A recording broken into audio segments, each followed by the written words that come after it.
So here we have the Hyundai Tucson on a 69 plate. I'm going to start off by showing you around the outside of the car, and then we'll hop in and run through some controls on the inside.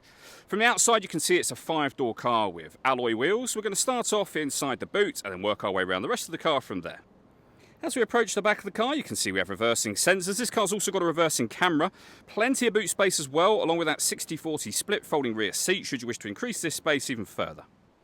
Okay, so we're just going to work our way back around to the front of the car, and then we'll hop in and run through some of the controls on the inside of it from there. But now that we've done a full circle, you can see it's in lovely condition the whole way round.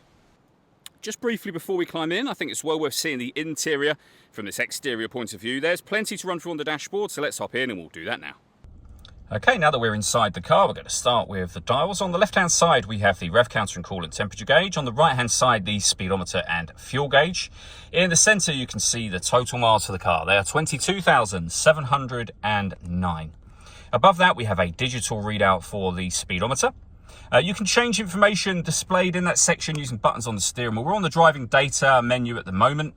There are other menus available to you as well. And the buttons that you would use to do that are just here. We've also got cruise control and speed limiter over that side.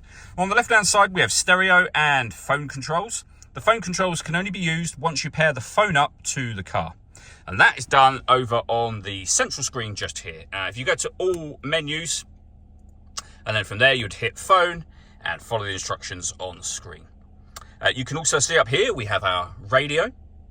This car has got DAB, FM and AM radio available, and if you want to listen to your own music you'd hit this media tab. It's greyed out at the moment because nothing is connected up to the car. You can connect up an auxiliary device, a USB device. You can stream your music wirelessly via Bluetooth audio as well, and depending on what kind of phone you have, you can see there we have Android Auto and Apple CarPlay available as well. This car's also got satellite navigation. There's a full video showing how that works, which you can find on our website and YouTube channel. Working our way down from there, we have the dual zone climate control. So you can adjust the passenger temperature, the driver temperature. You can increase and decrease the fan speed. You can determine what direction you'd like the air to be distributed in. The air conditioning is on at the moment, so that's off, back on again, or you can hit auto. The car will now take control of the fan speed and direction of the air to maintain the temperatures that you've asked for. You can override that manually whenever you wish to and put it back on your own setting here as well. You can also recirculate the air that's in the car. That's a great way of heating it up or cooling it down quickly in here depending on the temperatures you set, or you can bring in fresh air from outside of the car.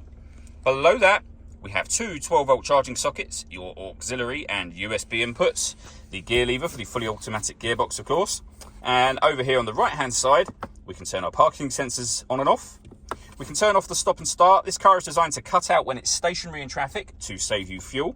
The system is off when that light shows. You can turn the downhill brake control on and off from here, and you can change the driving mode of the car, so you're able to put it into sport or normal, and that will affect the gearbox and the steering in this car. All that leaves me to say is thank you for taking the time to watch this video. If you'd like to come and see this ULEZ compliant car for yourself and have a test drive, please feel free to call either of our MJA sites. We'd love to hear from you soon.